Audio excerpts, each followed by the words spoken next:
So Poshmark has updated their bulk listing actions to include select all, meaning no more one by one sharing your items to followers or a party.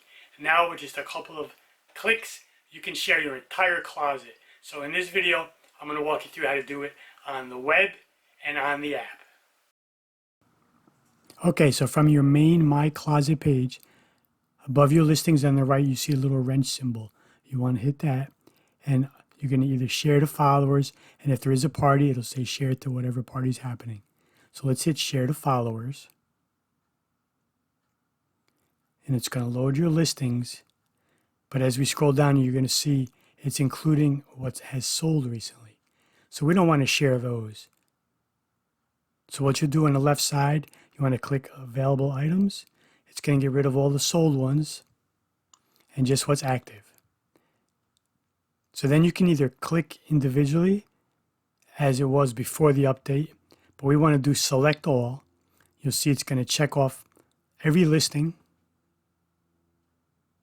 Then on the top right corner, you want to hit share to followers. Now you'll see how fast it goes. This is not sped up, this is real time. You're seeing it shares it pretty quickly.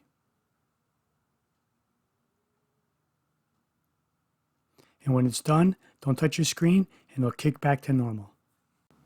Okay, now let's take a look at on the app. You want to be on your main My Closet page again. Top right corner, you have the little wrench symbol. You want to hit that. And you see the second section down, bulk listing actions, share to followers, and if there was a party, it would say share to whatever party. So let's do share to followers. Again, each individual item you can check off if you wanted, but since we're doing bulk, we want to do select all up on the top. And then on the bottom, you just hit share to followers. Thanks for watching. Please be sure to hit that subscribe button and check out my other helpful reselling videos.